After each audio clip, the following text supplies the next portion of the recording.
afternoon and welcome, Emma. We are just getting started for our Thought Leadership series hosted by the National Reentry Workforce Collaborative today.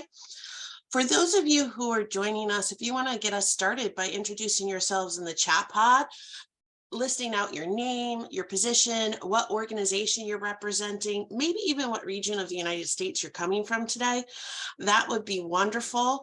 We'd love to hear from you and see what organizations and part of the country you're representing today.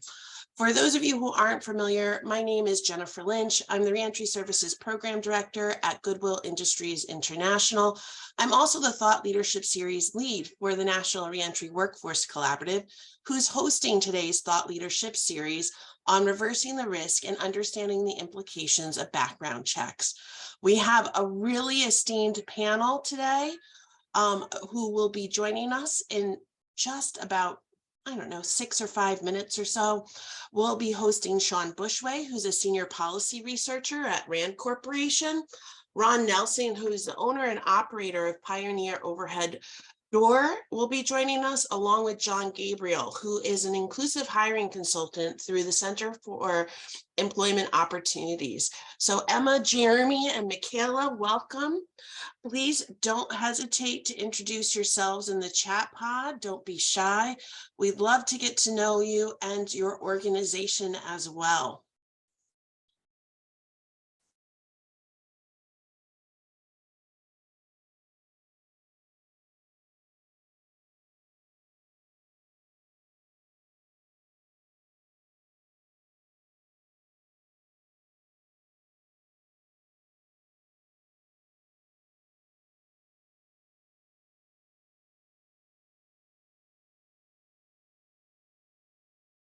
I want to go ahead and say welcome to Susan, who just joined us, and Stephanie as well. You have just joined the National Reentry Workforce Collaborative's Thought Leadership Series. Today's topic is reversing the risk, understanding the implications of background checks, and we'll begin in just about 5 minutes. Today, we have a great panel with us, ranging from organizations like the RAND Corporation, Center for Employment Opportunities, and Pioneer Overhead Doors. My name is Jennifer Lynch, and I am the Thought Leadership Series lead here at the National Reentry Workforce Collaborative. I will be your host. For those of you who are joining us, please get us started in the chat pod by introducing yourself. List your name, what position you may hold, what organization you're representing, and maybe even what type of part of the United States or potentially outside the United States that you're joining us from. So I just want to say hello to those who have just joined us. I believe that is Jay and Dorinda. And welcome to Jeremy as well. We are just getting started, and we are working on the chat pod. So for those of you trying to introduce yourselves, we will let you know when that is available. Apologies for the technical difficulty there, but we still should see that we are starting to begin the Thought Leadership Series, which is hosted by the National Reentry Workforce Collaborative. If someone could test out for me, let's see if we can get you guys introduced in the chat pod now. We have, thank you, Dorinda. I appreciate you so much right now. Dorinda is a former Thought Leadership panelist as well. So thank you for returning and joining us today. For those of you who are just joining, you are at the National Reentry Workforce Collaborative's Thought Leadership Series. These sessions are held quarterly, and today's topic will be understanding the risk and implications of background checks. Please get started by introducing yourselves in the chat pod. We have a great panel for you today. We will be hosting Sean Bushway, who's a senior policy researcher through RAND Corporation, and also through the State University of New York, located in Albany. We will be hosting Ron Nelson, who's the owner and operator of Pioneer Overhead Doors, as well as John Gabriel, who is an inclusive hiring consultant through the Center for Employment Opportunities, also known as CEO. I want to say welcome to Jay and Michael, who both introduced themselves in the chat pod. For those of you who are just coming in, please don't hesitate to share with us your name, what your position may be, what organization you're representing, and maybe from where are you regionally located? What state, city, community are you representing today as well? We love to see where our participants are based out of, and we're going to get started in just 2 or 3 short minutes. And I want to just say welcome to Melissa, who's getting us started here in introducing herself, who's also from CEO. I'm seeing that we're having some different opportunities to engage with organizations from across the country, like North Carolina, Rhode Island. Grateful for all of you joining us today. As the attendance starts to pick up, I just want to say welcome. You are at the National Reentry Workforce Collaborative Thought Leadership Series. Don't worry, you are not late. We are just about to get started in about 2 minutes. We are going to be talking about a really important component of reentry and justice-related work today. We're referring to this thought leadership series as Reversing the Risk, Understanding the Implications of Background Checks. And we have a great panel of speakers with us today who are going to be sharing with us not only their viewpoints, but how they've either been personally impacted by background checks, how they choose to implement it in their place of business, or also the research that they've done as well. With us today, we'll have Sean Bushway, who's a senior policy researcher through RAND Corporation, and he's also representing the State University of New York, based in Albany today. Ron Nelson will be joining us as well. Ron is an owner-operator of Pioneer Overhead Doors. And we'll also be hearing from John Gabriel, who's an inclusive hiring consultant through the Center for Employment Opportunities. I want to take a moment to just say hello to a couple people who joined us. Welcome to Amy, who's coming to us from Coffee Consultant. I am seeing Chris here from the Center for Employment Opportunities, and also some people who may be new to us. So welcome. If this is your first Thought Leadership Series, you're in for a treat. We have a really great session today. It's 1 o'clock now, so we're just going to give people a minute to get started. If you haven't caught on already, we're doing introductions in the chat pod today. I'll get us started. My name is Jennifer Lynch. I'm the Reentry Services Program Director at Goodwill Industries International. I'm also the Thought Leadership Series lead at the National Reentry Workforce Collaborative, who's hosting today's session today. We will be focusing on background checks today and the risks and implications of using them. We have a great panel with us today, and we are just going to get started in a minute or so. We have about 60 attendees with us. If you've joined us just recently, we're asking everyone to introduce themselves in the chat pod, name, position, what organization you're representing, or what community you're representing, where you're based out of. We see people in the chat pod from all over the country. Denver, Indianapolis, Idaho, North Carolina, Rhode Island, just about from every different corner of the United States representing us today. So if you have a moment, please take the time to introduce yourselves in the chat pod. And we are going to go ahead and officially kick this off. So I promise this is the last time you'll hear me say this today. Welcome to the National Reentry Workforce Collaborative's Thought Leadership Series. My name is Jennifer Lynch. I'm the Reentry Services Program Director at Goodwill Industries International. I'm also the Thought Leadership Series lead at the National Reentry Workforce Collaborative, who is hosting today's session. Today's session is titled Reversing the Risk, Understanding the Implications of Background Checks. And we have a great panel today set up for you. Once we get our slides back up, I'll take a moment to introduce them. But while we're waiting for that, we will also be asking you to introduce yourselves in the chat pod. Your name, position title, maybe the organization that you're representing, and also potentially what region you're representing. And with that, we're going to go ahead and get started with our chairman from the National Reentry Workforce Collaborative, Jason White. So I'd like to invite Jason to come on camera and join us and give us a quick hello, and just also thank him for all the work and dedication that he puts forth towards this mission. So welcome, Jason. Hey, thank you, Jennifer, and welcome everyone to the 8th session of our Thought Leadership Series. Thank you so much for joining us today. We're really excited to dig into this topic. And if this is the first time you're joining us for a webinar, our Thought Leadership Series is really our way of facilitating continuous learning in the field, where every quarter we get together on one national platform to really highlight some of the leading practices, policies, strategies, and approaches that are really having an impact in the field. And as Jennifer shared, our topic for today is reversing the risk, understanding the implication of background checks.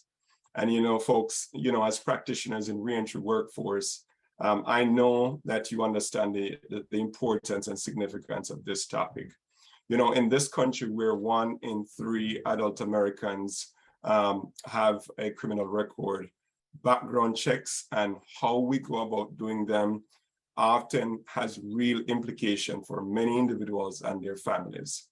So I am so grateful for the National Reentry Workforce Collaborative's employer engagement work group, who made the decision to actually highlight this topic this quarter. So shout out to Christopher Watler and the team that worked together and put this together to include selecting the panelists. So we're so grateful for your work there. Before I hand over to our moderator, you've seen her before. She's yours truly, Jennifer Lynch, our Thought Leadership Lead, and also the Reentry Services Director at Goodwill's Industry International. Before I hand over to her, I have 2 quick announcements for us to consider. First is next week, we will actually be launching our early bird registration for our annual conference. Folks, you cannot miss this event. I mean, last year we had our inaugural conference, and it was such a powerful event to see the entire reentry workforce ecosystem coming together. And we have a chance again to gather together in October 24th to the 27th in the historic city of Philadelphia. We will be at the Hilton Philadelphia at Penn's Landing Hotel. And if you are interested in presenting at our conference, just so you know, today is actually the last day for you to submit a proposal. So tonight at 11:55 is actually the deadline. So there will be a link in the chat pod. So please do check it out if you have not submitted your proposal as yet. So we would love to learn from you at this year's conference. That being said, I'm going to hand over to Jennifer now. So Jennifer, please take it from here. Thank you so much, Jason. And also, if you didn't attend last year's National Reentry Workforce Collaborative conference, it was a really great experience, even for those of us who are a little bit more experienced in working with the justice-related population or serving individuals in need, or even those of us who are curious of learning more. It was a wonderful session. I brought my whole team. They all had a wonderful time and made a lot of great connections that have helped support our work throughout the rest of the year here at Goodwill International. I want to go ahead and introduce our speakers today. And before I get to that, I want to point out that first, Emily, our coordinator, has put in the link for proposals in the chat pod. So if you're interested, that's a great place to get more information. Also, we will be monitoring both the Q&A pod today and the chat pod. So if you have questions, we will be collecting them. If you feel like we missed it, I promise we will return to it at the end. And we'll also be collecting those questions in the Q&A pod, as I said, if you'd like to ask them anonymously. So without further ado, I am so excited to welcome our panelists today and our speakers. As I mentioned earlier, we are joined by John Gabriel, who is an inclusive hiring consultant here representing Center for Employment Opportunities today. Sean Bushway, who's a senior policy researcher at RAND Corporation and also representing the State University of New York based in Albany. And then we also have Ron Nelson joining us today, who's the owner and operator of Pioneer Overhead Doors.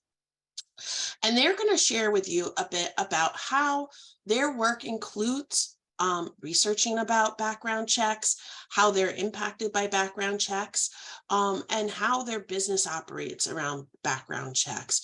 So if you're interested in background checks, you're in the right place today. And with that, we are going to go ahead and transition and have John share a little bit with us about his work and his story.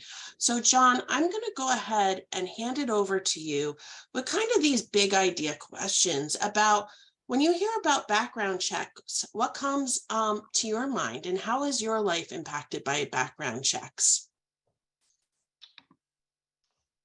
Thanks for that introduction. Good to meet all of you out in the virtual audience. I think I'm just going to kind of take you through my story. So, kind of started out life in a traditional way, pursued education, completed college, decided to serve my country, served for many years on active duty in the U.S. military as a medic, served honorably. When I completed my enlistment, I returned to school, received a graduate degree, then started working in the healthcare industry as an administrator, worked in that space for many, many years, eventually transitioned into the management consulting field, but continued to focus on the healthcare industry and public services. Eventually, I did run afoul of the law. I was arrested, incarcerated, eventually convicted, and I served a prison term. Upon my time in prison, I had time to kind of reflect on my actions, recognize that I was there as a result of my own actions. I was eventually released. And at that time, I decided, okay, I'm going to change the direction of my life, but I definitely want to get reintegrated in society in a productive manner. At that point, I began pursuing active employment. And as I mentioned, formal education, decades worth of very relevant industry specific experience. I thought, okay, there will be challenges due to the fact that I was incarcerated, but this is a fair society and I'll get back to it. I began identifying different opportunities that would be a good fit for me from a professional standpoint, started submitting applications. Relatively quickly, started receiving invitations for interviews, went through a series of interviews with different employers. In multiple cases, I received formal offers of employment, went through salary negotiations, signed off on employment agreements, and eventually had very formalized start dates. Something that I actually wasn't familiar with in the state of California is the ban the box law. And so I do remember thinking to myself, it was unusual that no one ever asked about, the gap, because I did have a gap in my CV, but I think that I attributed it to, well, they're not asking because they're chalking it up to the COVID pandemic. I was incarcerated during that period of time, and I think some people stepped back from work.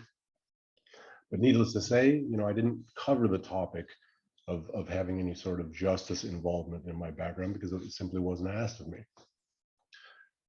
But in the state of California, they can't ask about it. But once you sign the formal agreement, then they run the background check. And so, as I mentioned, in multiple cases, I had formal start dates. In many cases, those hiring managers were quite excited to have me coming on board into their organizations.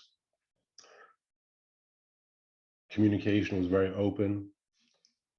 Once the background checks came back, suddenly communication stopped completely. And in multiple cases, I'm now, I think, at 10 and counting. I receive a large envelope several weeks later with a formal background check and a rescinding of the offer that was extended to me. All of my education checked out, my references checked out, My employment history checked out. They were rescinding the offer based on what was revealed in terms of what I was convicted for. Now, of course, that doesn't change who I am or what I can offer an employer or what I can bring to an organization in terms of the value add. But it is something that in our society, there's a significant amount of bias that is wrapped up in being convicted of a felony offense.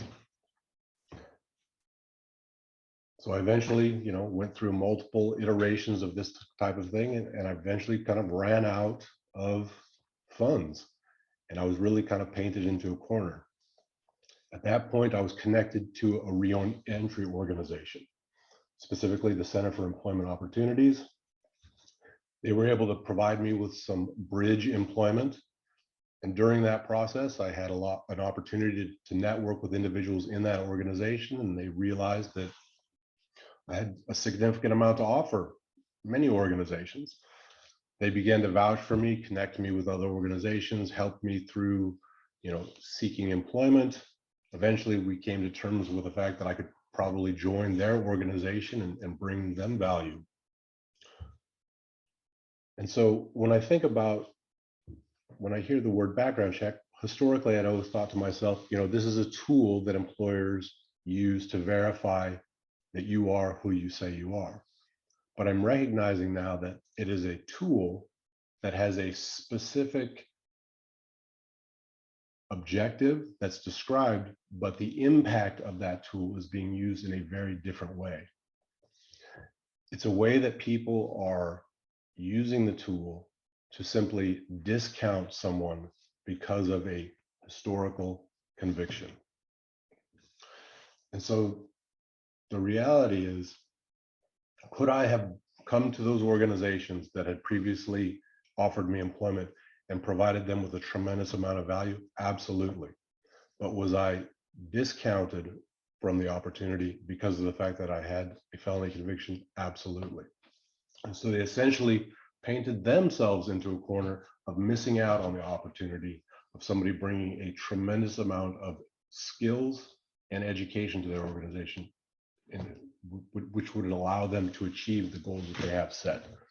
And so again, this really goes back to impact versus intent. And I think that the impact that those background checks are having on people who are in the justice involved population are most certainly not in line with the intent of the background check.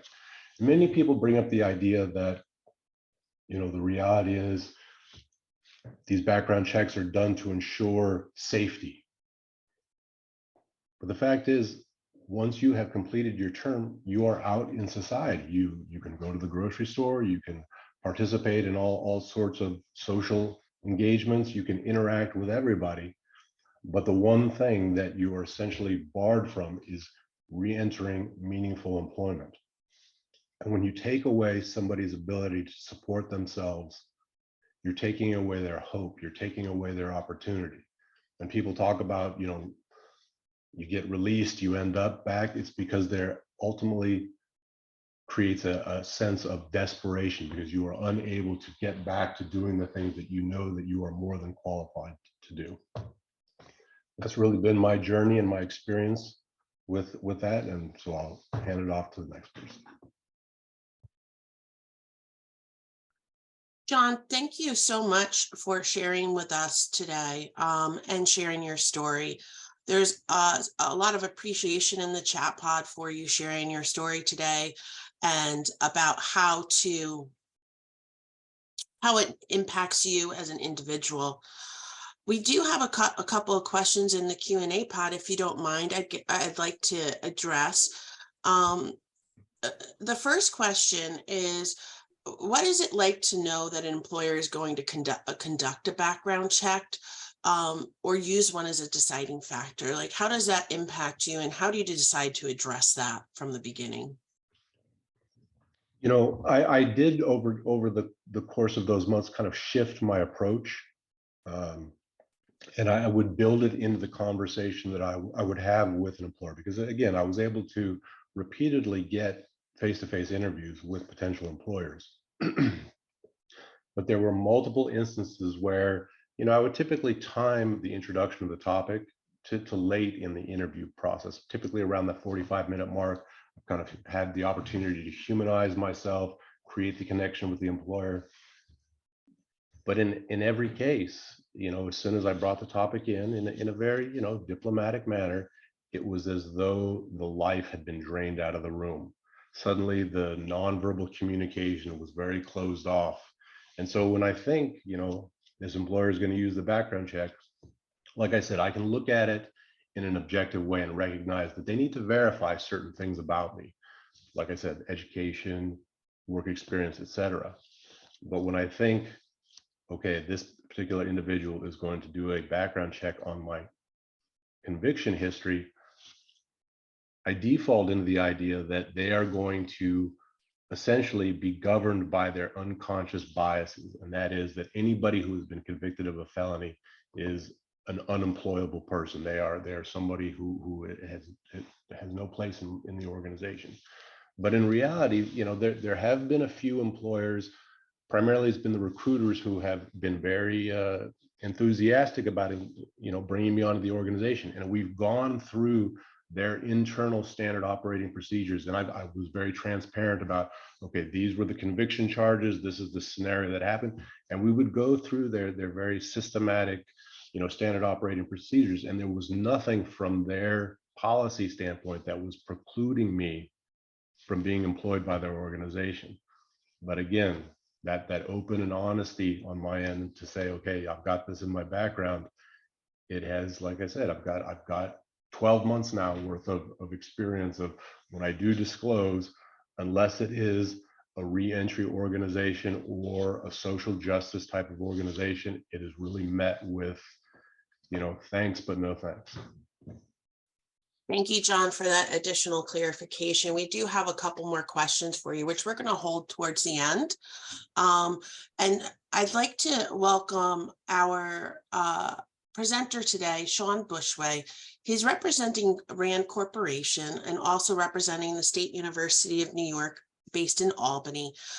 Sean has been researching issues related to the justice system for many, many years, and he's put together a really insightful presentation for us today so that we can learn a little bit more about the impact. And so with that, Sean, welcome to the stage. We're excited to hear from you and learn from you.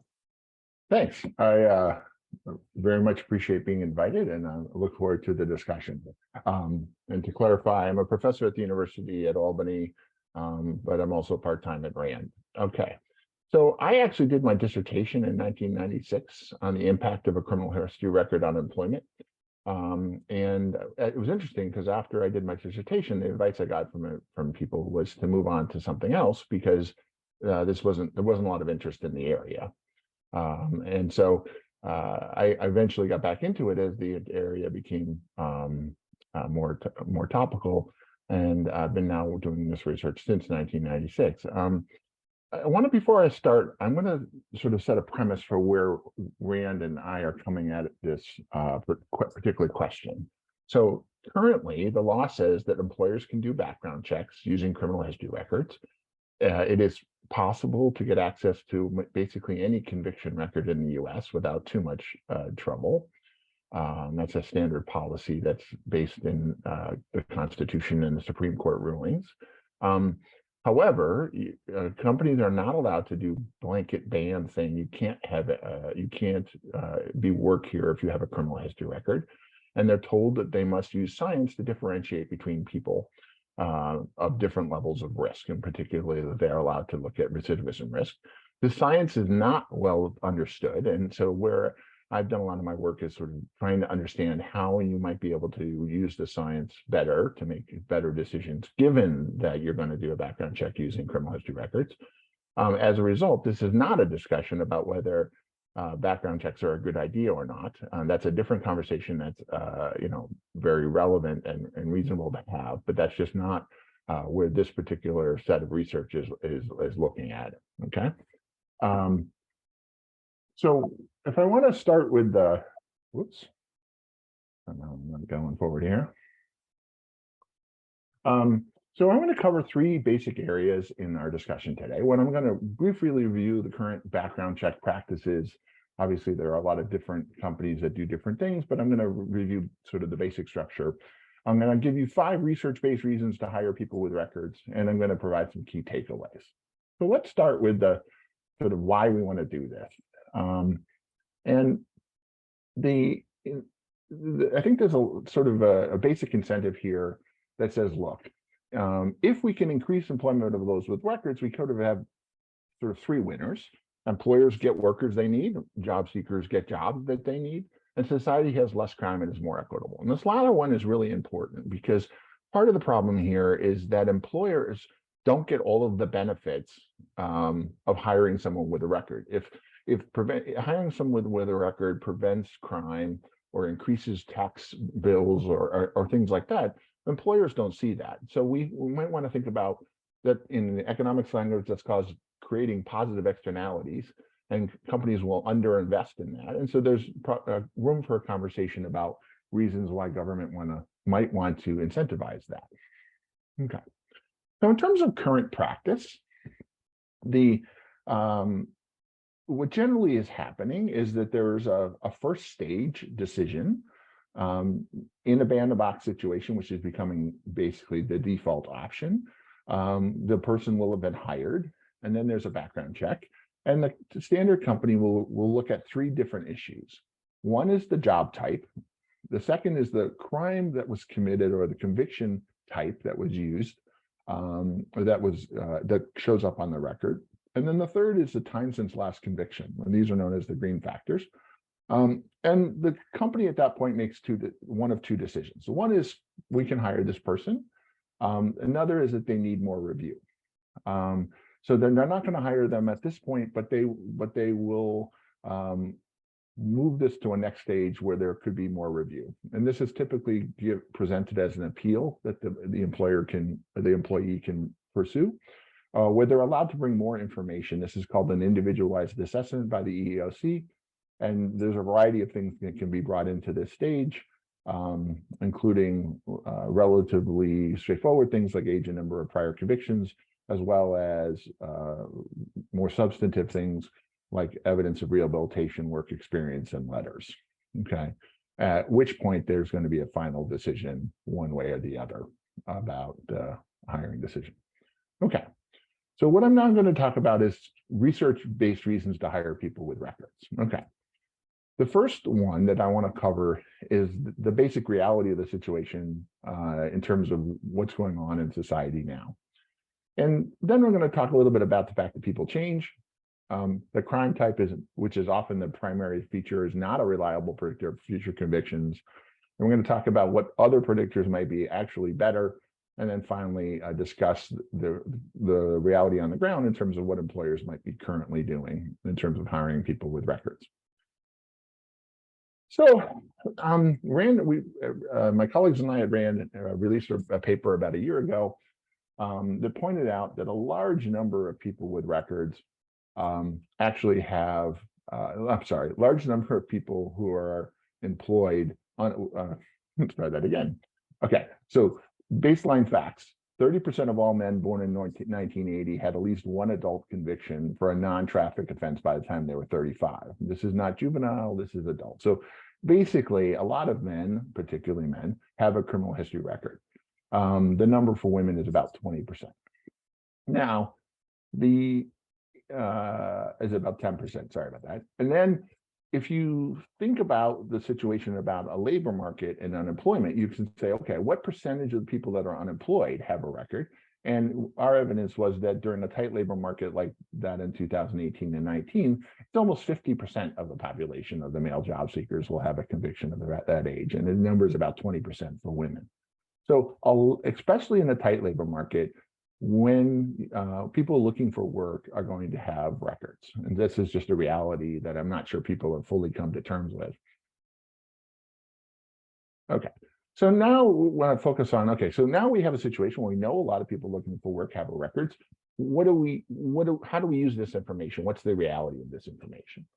I mentioned earlier that I had started doing work in 1996 and then I kind of stopped. Well, around the time of around 2006, things started getting a little more active. And there was a key lawsuit filed in federal court for someone who had a 40-year-old conviction record who had been fired from a job in the Philadelphia Transportation Agency. And that person had been working there for 6 years. And in that court case, the experts for the defendant, for the employer, said, hey, look, the situation here is pretty simple. People with a record are always higher risk than people without a record. And you can't differentiate between people with a record. In other words, everyone with a record has about the same level of risk. So in this picture, you'll see I have a box divided into two parts. And what we're telling a story where the color green is sort of the level of risk, where the darker green it is, the more risky it is.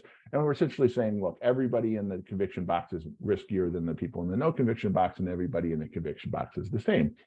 And the judges were skeptical that this was true, but they didn't have any evidence to suggest it wasn't. So Maurice Emslin, who's a well-known advocate in this space, called me up and said, hey, is this true?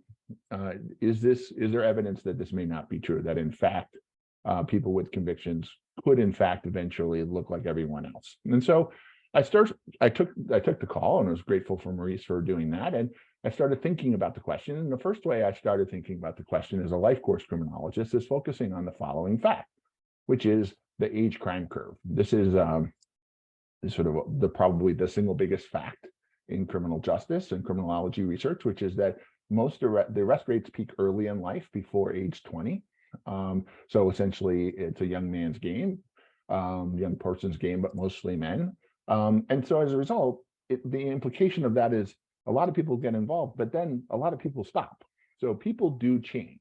And so the challenge here is not knowing whether people change, it's identifying the ones that are changing. Because obviously some people stay involved in crime, but the vast majority do not. So how do you do that? Well, the first question is sort of, is everyone in the conviction pool the same in terms of risk?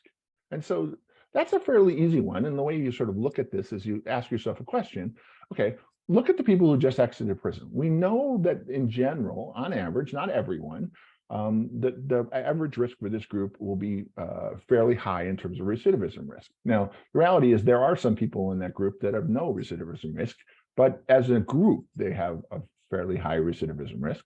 And if we look at a group of people that have been free for 10 years, the answer is they are far lower risk. And that makes sense, in part because the people that are high risk will have failed. And the only people left are the people who haven't failed yet, and therefore are not actively involved in crime. And so it doesn't really make a lot of sense to tell a story where everybody with a conviction is the same. But so if we go a little bit deeper, and think about that original box I showed you, what's a more realistic story? And the more realistic story is as follows, which is there are some people who don't have a conviction who are in fact have a risk. So it's not all white up in the no conviction box, but in the same way, it's not all green of the same color in the conviction box. So there are people who have a conviction who actually have lower risk than the people with no conviction. And so if you were committed to only hiring from the no conviction pool, there is a point at which you would do better if you were worried about risk by hiring from the conviction pool. So it's on average, the conviction pool will have a higher risk than the no conviction pool, but there are people in the no conviction pool who would be good risks to hire. Now, this is often counter to what a lot of people think about recidivism, because people are used to thinking about recidivism using the Bureau of Justice Statistics, which follows a group of people released from prison in a given year. And the problem, and so there's a common statistic that says something like 80% of people who were released in 2004 will be rearrested at least once by the time 9 years pass. So that sounds like everybody fails, which doesn't sound like everybody changes. So how that a lot of people change. So how is it possible that those two things could be true? And the answer is that sample of everyone who is released from prison in a given year is an oversample of a high-risk population. Because you think about it, the vast majority of people only have one conviction as an adult, And so they don't show up in prison again. So if you sample only those people exiting prison in a given year, you're oversampling the people who fail. So the actual answer of the people, of everybody who's ever gone to prison, the recidivism rate is considerably lower than that. It's below 50%. So over 9 years. So I think the question is, you have to, for the population of people we care about when we're talking about employers and hiring, we're interested in everyone who has a conviction, who's free in society. And that has a very different risk profile than the group of people who are exiting prison in any given year. And I think that's a really important point. So if if the question is, there are people who can in fact be identified, how do you identify them? And I can tell you one thing you shouldn't do is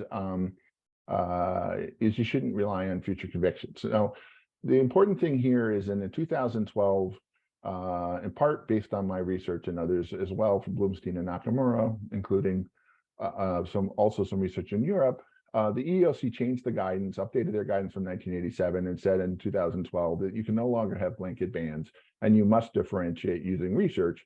But they also said there's not enough research. And so from 2012 on, a lot of my research has involved this kind of question.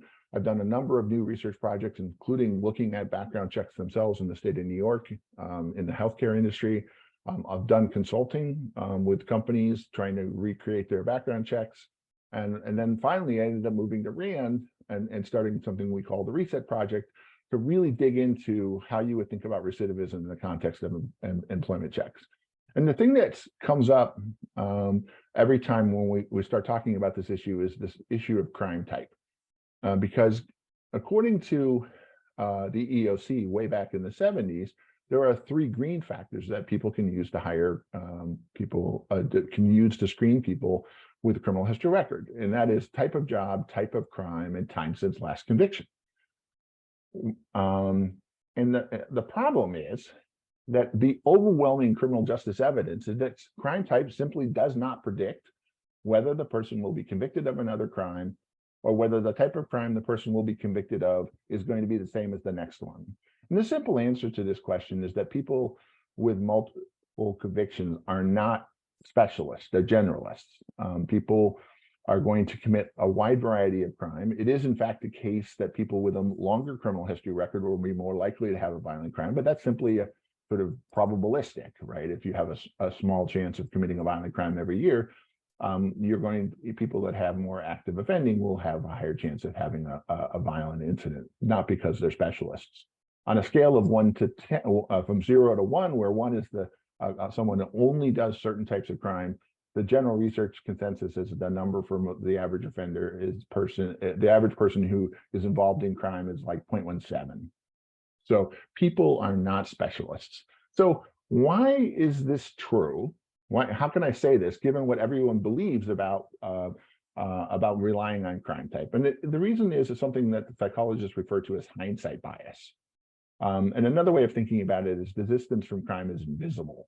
So if you suppose you are on the job and you're an employer and you have an employee that commits a violent act on the job, okay? So, and you do a background check and they had a violent act before, I should have known. Well, the problem is there's a lot of people who commit in their youth a violent act that don't go on to commit another violent act.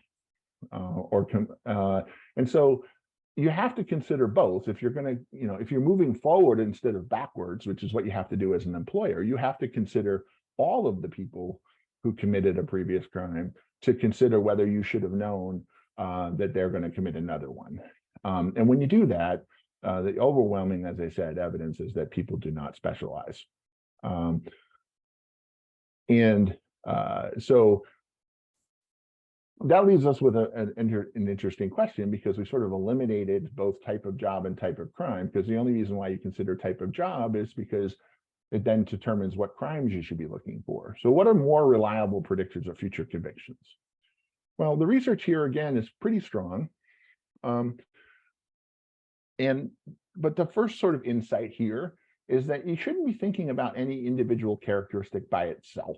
But instead, you should be thinking about things in total. So if I want to look at three factors that are the three biggest factors according to the RAND research that I've been part of, is age, number of priors, and time since last offending.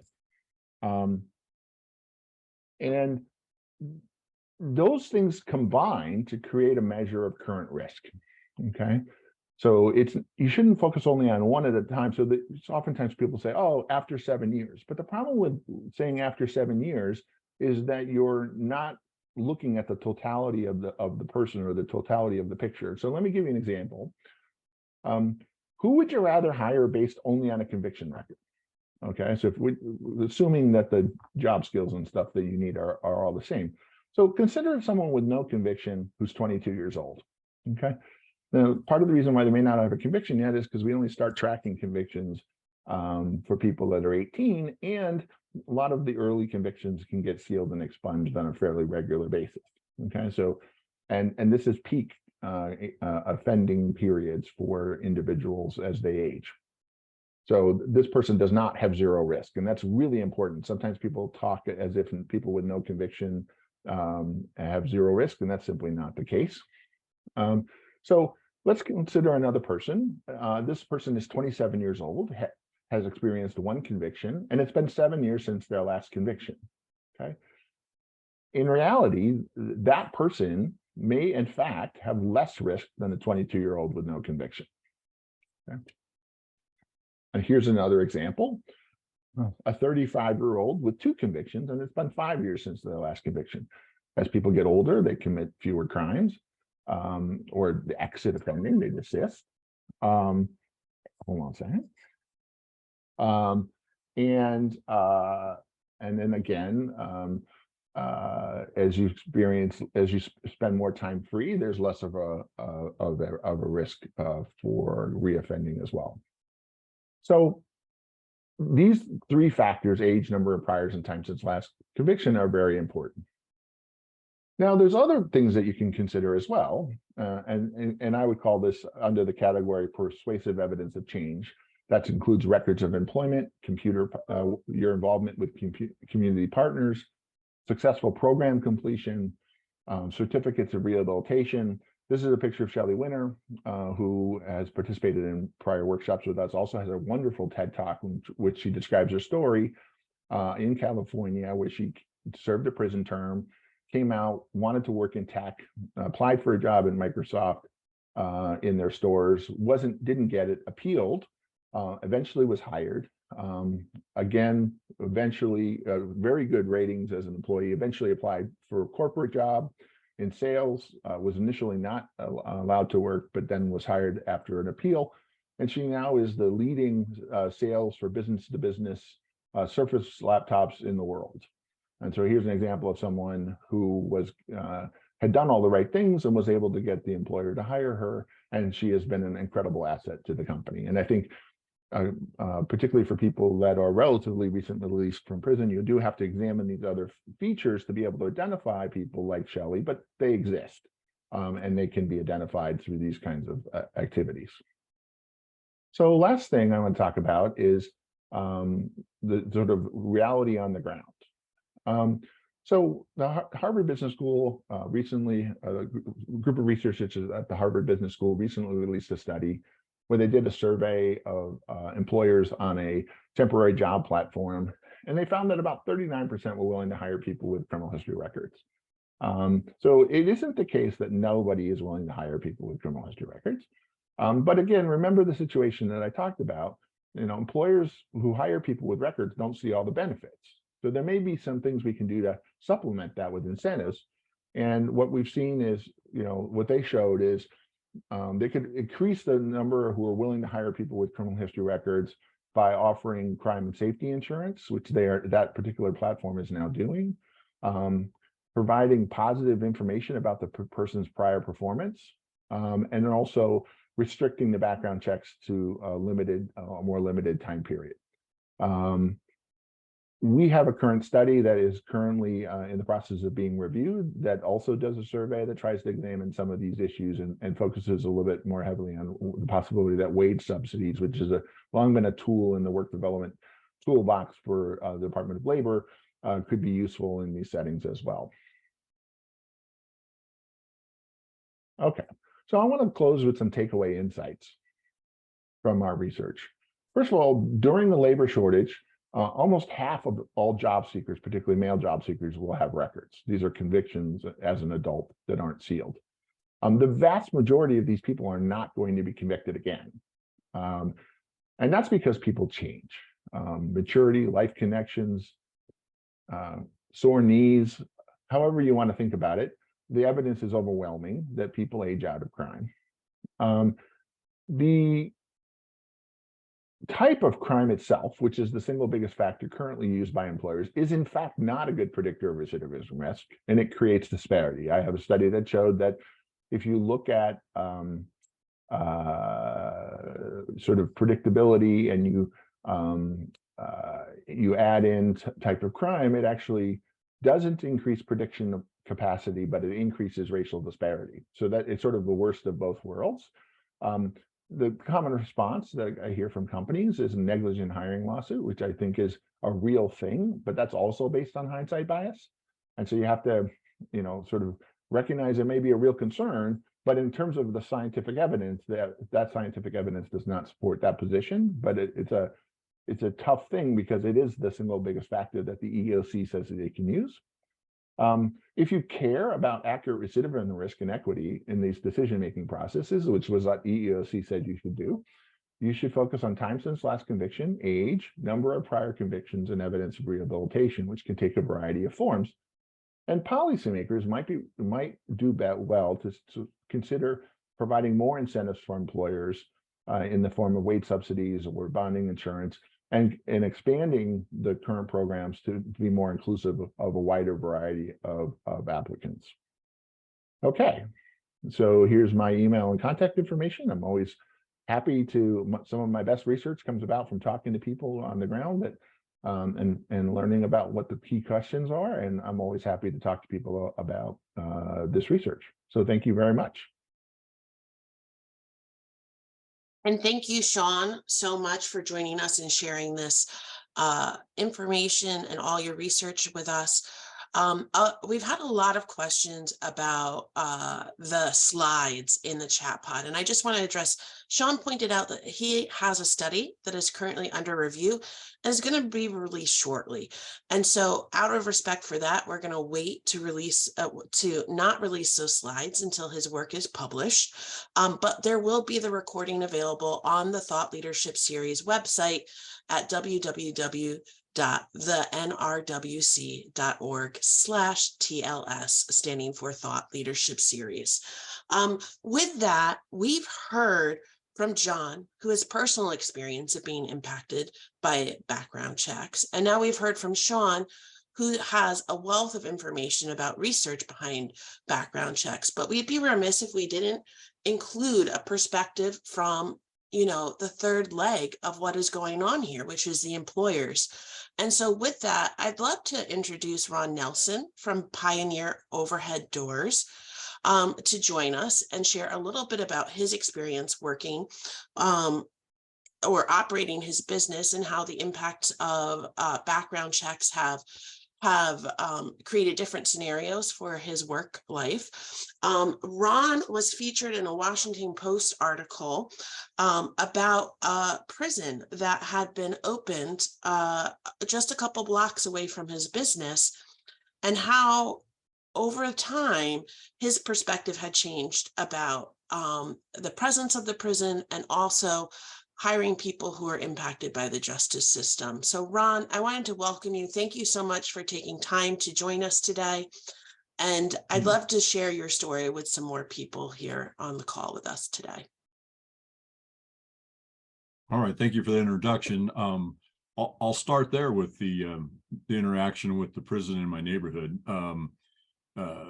When they were going to build the prison, there was, building permits needed to be pulled and things had to go in front of councils. And it was a typical knee-jerk, not in my neighborhood. I thought, oh my God, a prison 2 blocks from my business, property values, this and that, and but it happened and I didn't really think about it that much. I came back to my office one day and there was a resume sitting on the desk, and my office manager said, somebody dropped this off, says they want to work for us. I was looking at the resume, and there was a gap in the employment, and some of the employment was in the kitchen. They were a cook in the kitchen, and it was in our local prison.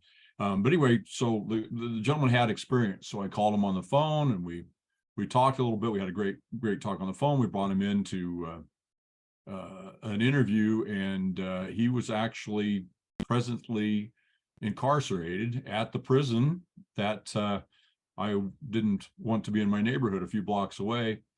Long story short, we discussed a few things, and he just came off great in the interview, and I hired him, and he actually worked for me for quite a while, walking from prison to work and then walking back.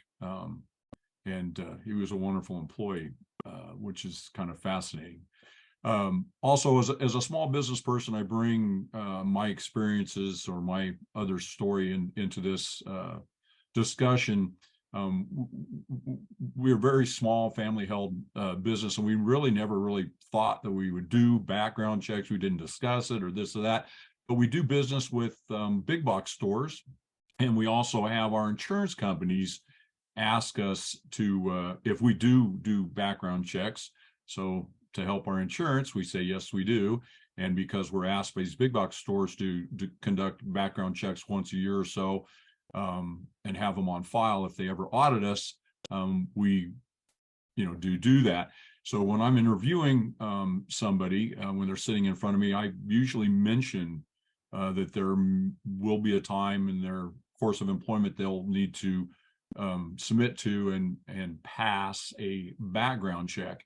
And if they seem apprehensive or they want to share a story about it, I tell them that the background check that needs to be done, and just make sure that they're fully adjudicated. I tell them the story that I actually had an employee during his course of employment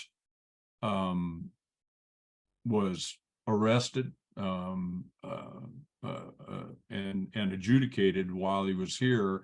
And the next time around, when we needed to do background checks on all of our employees, we did a background check on him too, of course, and he was fully adjudicated, so he quote unquote passed the background check. So as a small business person, I'm kind of forced into the background check system that we all have to work with every day. But I, as an employer, would not, or as a human being and as an employer, I would never want to be judged on the worst act I ever did. I'd want my whole life experience in on that. So, I look at people, I talk to them. If they want to share their story, that's great. If they don't, that's okay too. But we just talk about background checks during the interview process. So that's kind of my personal background check that I do. And that's really just kind of my story as an employer. Thank you, Ron, so much for sharing. And I think it's so important to notate that even if a small business has no intentions of using a criminal background check, just the act of them being able to do business with larger corporations puts them in a position where they have to run background checks. And so even if we work with our local community businesses, they are sometimes upheld to standards based off of whom they're doing business with, which can be really challenging to navigate. And those of us who have worked in workforce development know oftentimes our best chances of employment can be our small businesses that are supporting us in our local community. So Ron, thank you so much for sharing your story today. We really appreciate the work that you've done in supporting people impacted by the justice system. And we'll return to you if we have any questions pop up in the chat and or the Q&A pod. At this time, we will go ahead and I'm going to invite all of our speakers to come back on camera. We have a plethora of questions ready for you. There's a lot of interest in this topic. And Sean, I'm going to give you a heads up. You're going to be in the hot seat for quite a bit here because there's a lot of curiosity in regards to your research and your studies. But I wanted to start off first. We had a question from a representative from Indeed, and they were asking, and so this is to the larger group.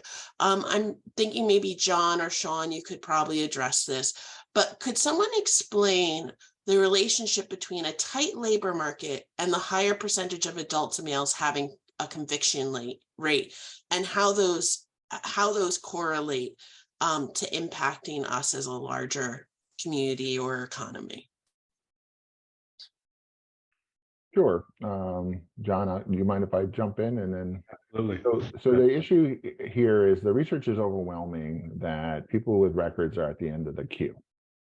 So in a situation like in 2008 and 2009, when there was a Great Recession, there's a lot of people looking for work, including people that don't have records. And so when I had done some work in that space around that time period, it wasn't unusual for employers to have hits of between 10 and 20% of the people who are applying for work would be hired had a record that they had to adjudicate. However, as the labor market's tighter, the people that get hired are the people without records first. And so at the end of when you're at the 3% of the unemployment rate, the only people left are the people who have issues that would have prevented them from being hiring in the first place. And so as that number had creeped up. And so what we found was that of those that were unemployed in the national survey, 50% of the men in that age range, because that's who we were able to study, actually had a record. And again, if it had been a less tight labor market, it was very tight at that point, it would have been lower. And so that's an important thing to keep in mind. Now there's a lot of employer interest in hiring people with records, but if we're headed to a recession, that may stop because they're able to find workers without going through this additional step. And so this is both an opportunity, but also a problem because the people with records still need jobs, even when the labor market's not tight. And so, you have to think about, all the other issues and dynamics still hold. So yes, it's nice that employers seem to be more interested in engaging on this topic now that there's a tight labor market, but the problem still exists even when the labor market's not tight. Yeah, I'd love to add a little bit extra context in there too, just coming from the workforce development field and to give Sean a quick break here from talking. There's a couple things that impact people who have been involved in the justice system when they're going through the application process. One of them would be applicant tracking systems. So it is quite possible that people who have been convicted or who have been involved in the justice system are immediately being removed from the job pool. And so that's being done by computers before resumes or experience or those other components that Sean discussed that can help identify risk level are even evaluated and taken into human consideration. And so there's a large piece of where our job applications are not even getting to the point where you have consideration based off of that risk level. Another thing I'd like to guide people towards, and Jeffrey Korzenik wrote a really wonderful book called Untapped Talent. It is all about how leaving individuals who've been impacted by the justice system out of the work process, how that impacts us as a nation and our opportunity to build our GDP and our larger economy overall. Put a lot of thought and a lot of research into that book. So if you'd like to learn more there, that's a great resource. And again, that's Untapped Talent by Jeffrey Korzenik. With that, we're going to go ahead and transition to another question, Sean. Could you explain a little bit about the insurance? There's a couple different questions that came up about what does crime and safety insurance include and how does it differ from other insurance policies? And then there's also a question related to, can you discuss about how to help insurance companies understand that people who've been impacted by the justice system can be eligible for federal bonding, either through the state or local level or national level. Okay, so I think there's a couple of different issues with what you're bringing up. One is sort of the bonding insurance doesn't cover things like negligent hiring concerns. It really covers theft, what they call honesty issues. And it's a relatively low amount. It can be up to $25,000. The bond amount is $5,000, but you're allowed to stack them on any given individual if you're concerned, if there's a concern. It only lasts for 6 months. But it is available fairly easily, but the uptake rate is fairly low, and it's something that it's been around since 1966, and there's not a lot of usage of it. And there's lots of concern and conversation about why, but it is actually provided by a private insurer, Chubb, and employers can continue that coverage after the 6-month period is out if they want. In terms of the larger issues about negligent hiring, which is often the conversation that gets had in the corporate world around hiring, particularly in larger firms. There is some question about whether the general insurance, liability insurance that a company will have will cover that, whether they be self-insured or not. And there aren't a lot of evidence of affordable riders for this kind of insurance. So we've actually been looking into this with some researchers at RAND on trying to understand this. But among researchers in this space, there's a lot of concern that the negligent hiring threat, which only applies to people who have very serious criminal history records, is a large part of what's driving the concern of employers, particularly for those people with felonies. And could there be some evidence that what could be done to sort of lessen that? And there's some evidence. There's a new paper coming out, not by me, but by a young scholar coming out of Michigan, showing that the states that have sort of restricted some of the reach of negligent hiring have in fact increased employment in their states for those with records. And I did some work in New York where if home health care agencies and nursing homes utilized the background check provided by the state, they were provided indemnification against lawsuits. They weren't allowed to be sued. And employers seemed quite eager to hire people with records in that context. They would often ask for people. Of course, during when the labor market wasn't very good, that stopped. But when the labor market got tight, then that was an area where employers were often pushing the background check company to pass their folks.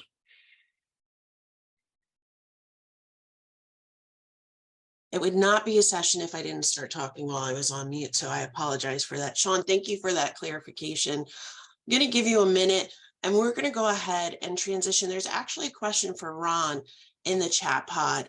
And this question comes in, and I thought it's really interesting and would love to hear your feedback. Have you found that other employees who work with you have prejudice against employees with convictions? And how do you create a culture that's welcoming for all? I don't think they had any prejudice against him. He was actually started taking the lead. He was a leader, and they respected the fact that he had, where he was.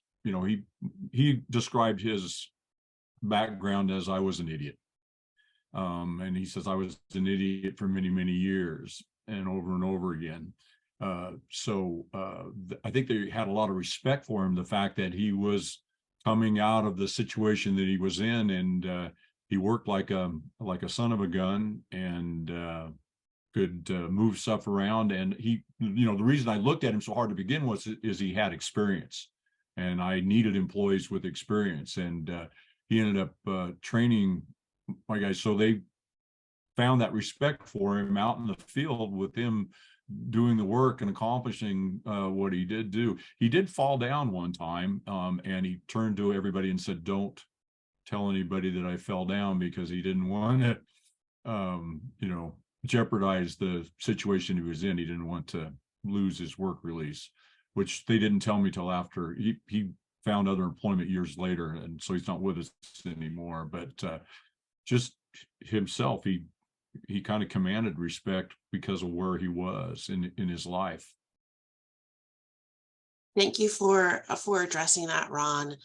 And I would almost say, not that this, saying this without judgment, the fact that your team were able to respect the not falling down component also potentially shows a level of respect that he generated.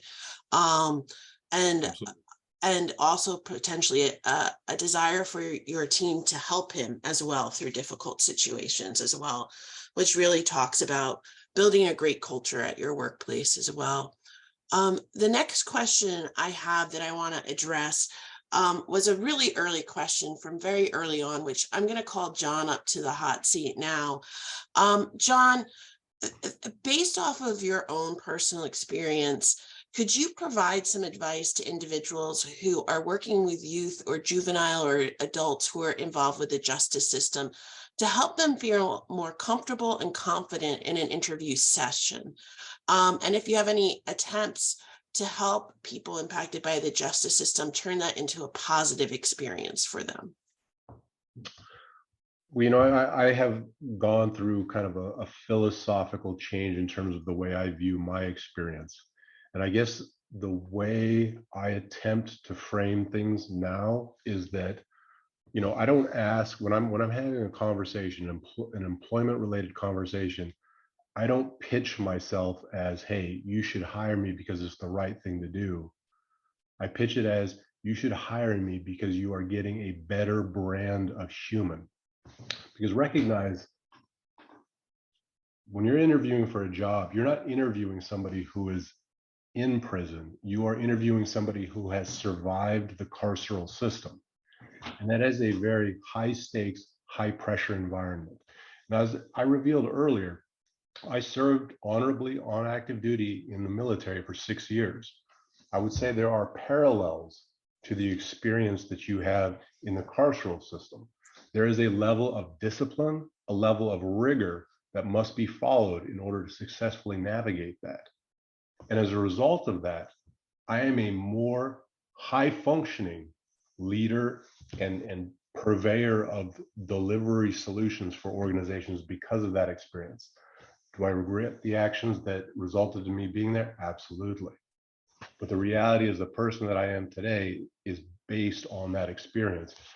And you can take those experiences and you can make them positive. So as you're working with the youth, I think that you really have to emphasize that when they are seeking employment, they have to take that opportunity to humanize themselves as much as possible so that the person that they're interacting with sees them as an individual and not just a description of their conviction on a piece of paper.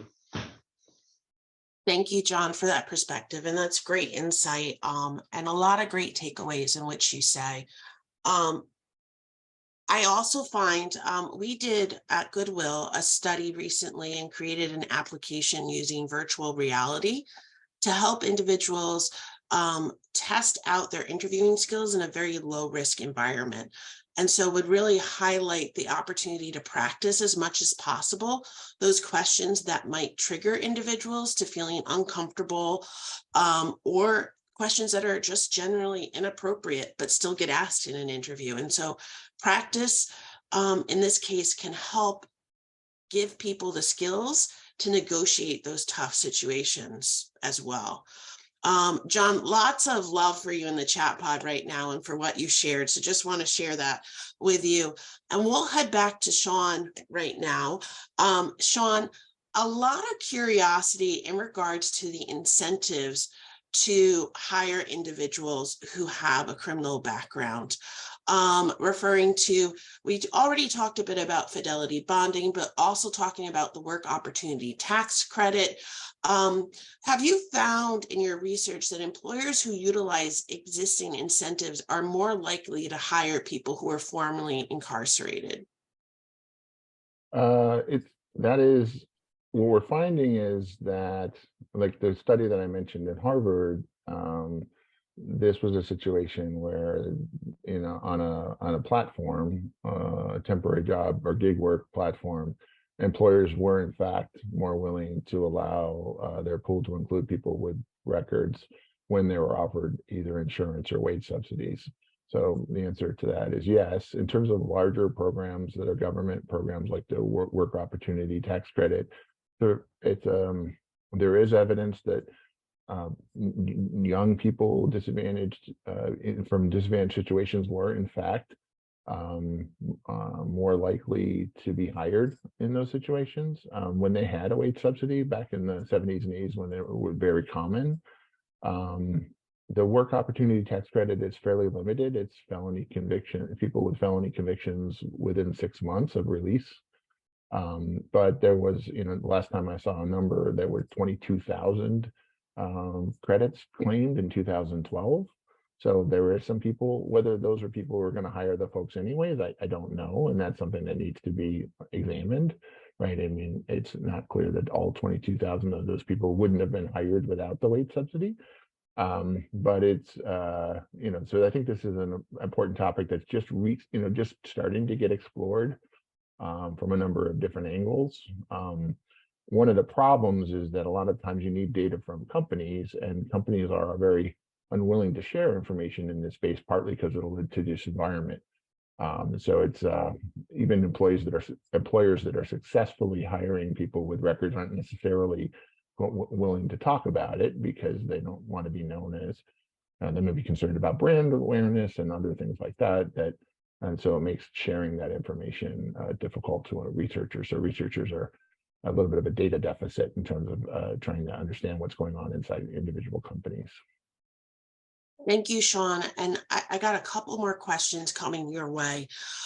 There's also a bunch of curiosity in the Q&A pod in regards to opportunities for employers to potentially skirt the law.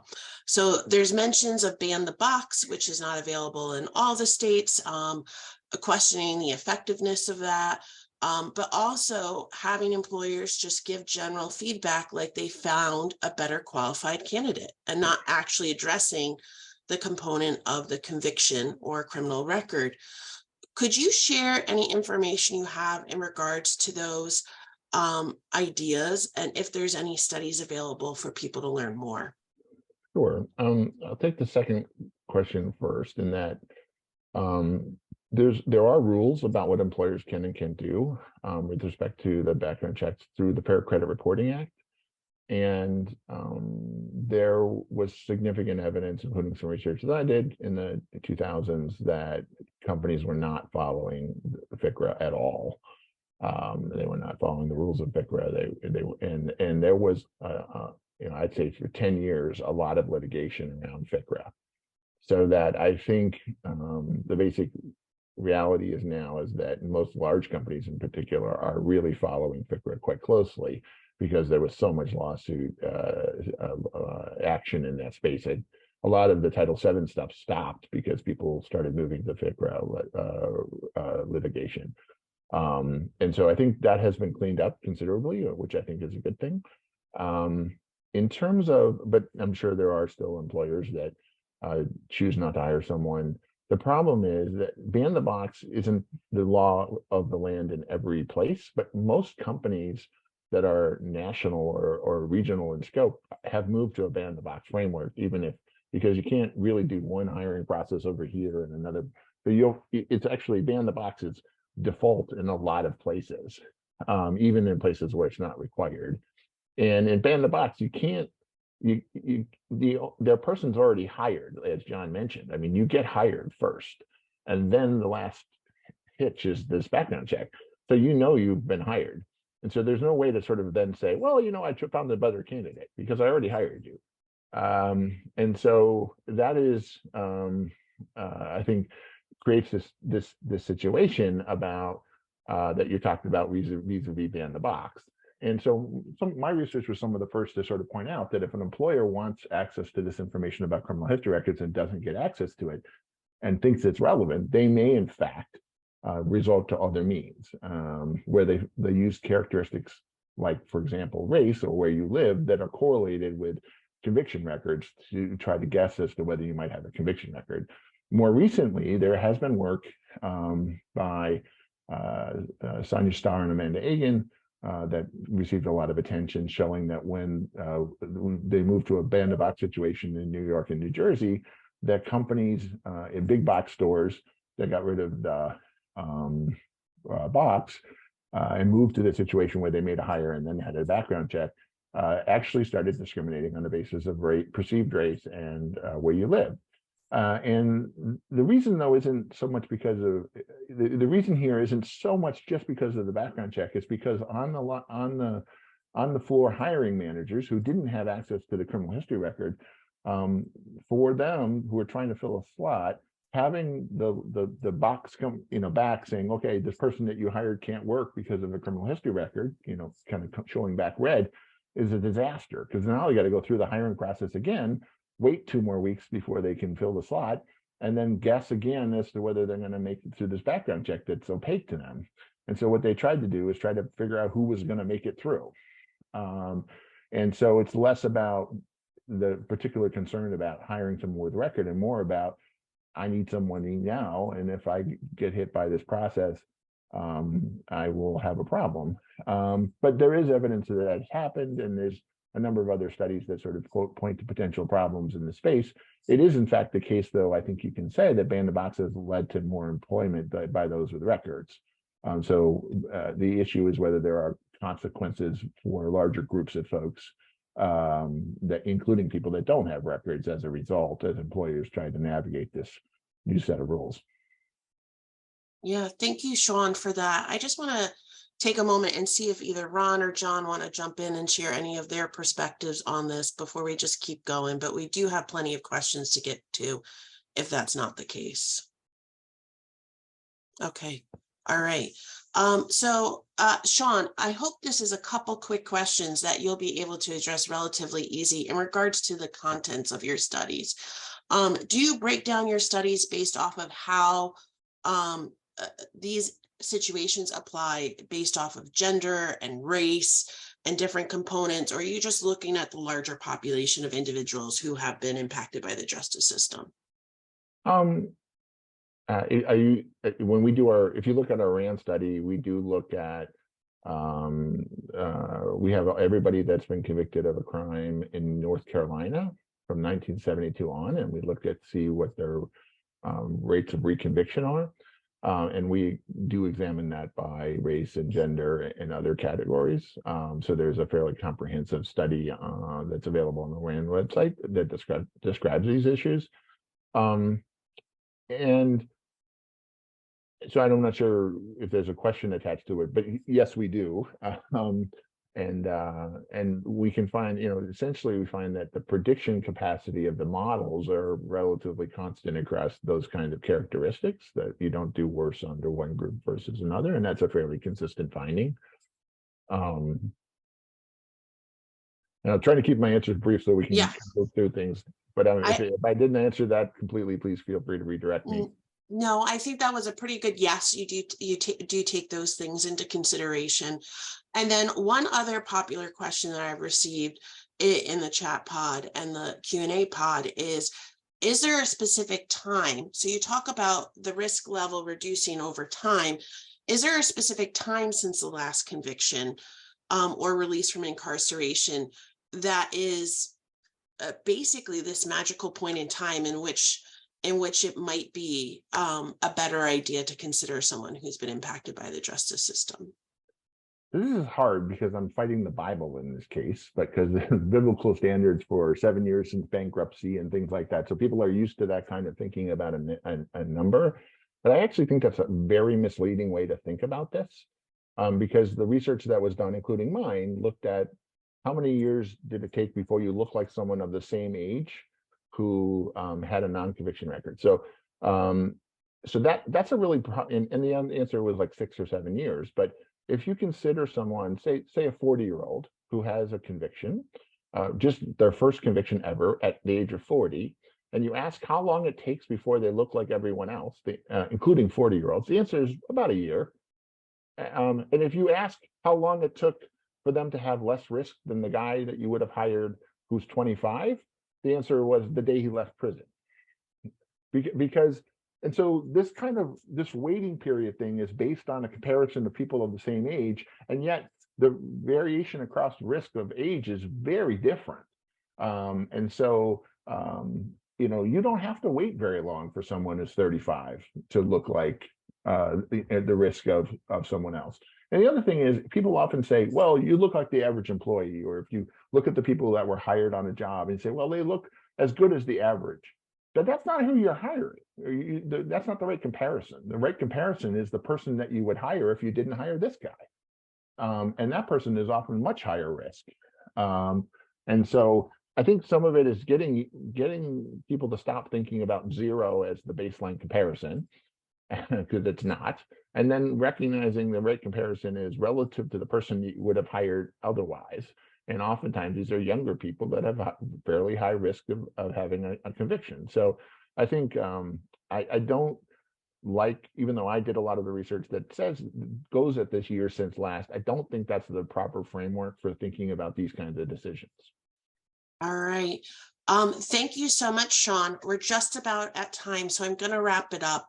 There are some questions that are remaining to be answered that I'm just going to open up to the panelists if they'd be generous enough to provide some feedback in the chat pod.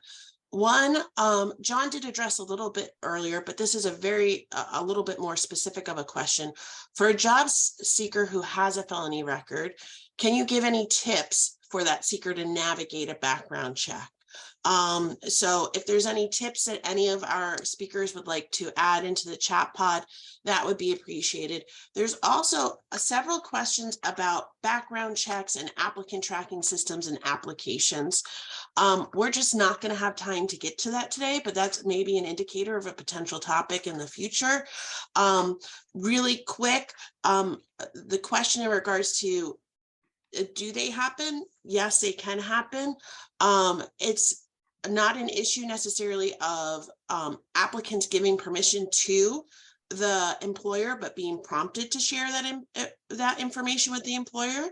And also on the back end, not everyone comes back with the opportunity, as Sean had mentioned earlier, for more consideration. It comes back maybe in some companies as a direct yes or no, which prevents a hiring manager from moving forward. And so just wanted to kind of sum all of those up really quickly. Many, many thanks to first our Employer Engagement Committee at the National Reentry Workforce Collaborative. As always, we're always open to new membership, and you can learn more at www.thenrwc.org. We have several different work groups available in which you could join. And also many thanks to our 3 presenters today. John, Sean, Ron, all of their contact information is available for you up on the screen right now. Please feel free to take advantage of their generosity in being open to additional questions. And we will see you again at the next Thought Leadership Series. Thank you and have a wonderful day.